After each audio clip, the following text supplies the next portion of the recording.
Chapter 3. Now the serpent was more subtle than any beast of the field which the Lord God had made.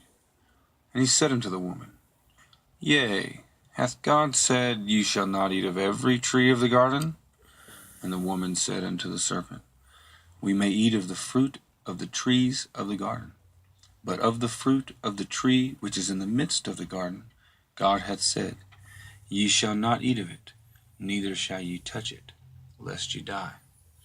And the serpent said unto the woman, Ye shall not surely die. For God doth know that in the day ye eat thereof, then your eyes shall be opened, and ye shall be as gods, knowing good and evil.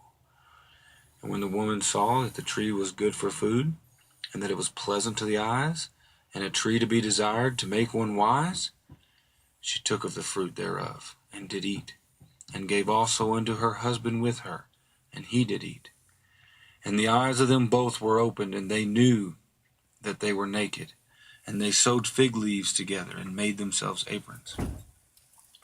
And they heard the voice of the Lord God walking in the garden in the cool of the day. And Adam and his wife hid themselves from the presence of the Lord God amongst the trees of the garden. And the Lord God called unto Adam, and said unto him, Where art thou? And he said, I heard thy voice in the garden, and I was afraid, because I was naked, and I hid myself. And he said, Who told thee that thou wast naked? Hast thou eaten of the tree, whereof I commanded thee that thou shouldest not eat? And the man said, The woman who thou gavest to be with me, she gave me of the tree, and I did eat. And the Lord God said unto the woman, What is this that thou hast done?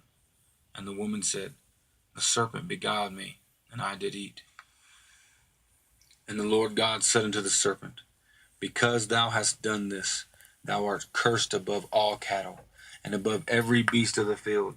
Upon thy belly shalt thou go, and dust shalt thou eat all the days of thy life.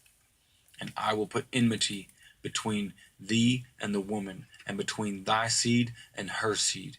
It shall bruise thy head, and thou shalt bruise his heel.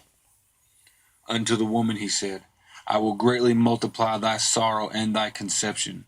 In sorrow thou shalt bring forth children, and thy desire shall be to thy husband, and he shall rule over you.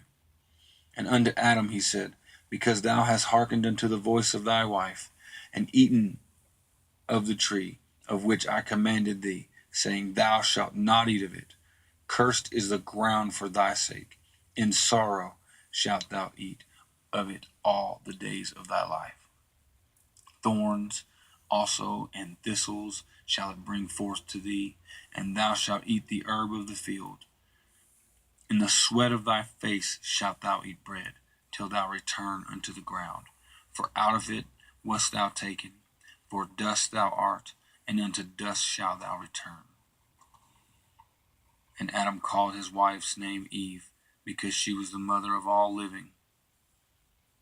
Unto Adam also and to his wife did the Lord God make coats of skin, and clothed them. And the Lord God said, Behold, the man is become as one of us, to know good and evil. And now, lest he put forth his hand, and take also of the tree of life, and eat, and live forever. Therefore the Lord God sent him forth from the Garden of Eden, to till the ground from whence he was taken. So he drove out the man, and he placed at the east of the Garden of Eden a cherubim, and a flaming sword, which turned every way to keep the way of the tree of life.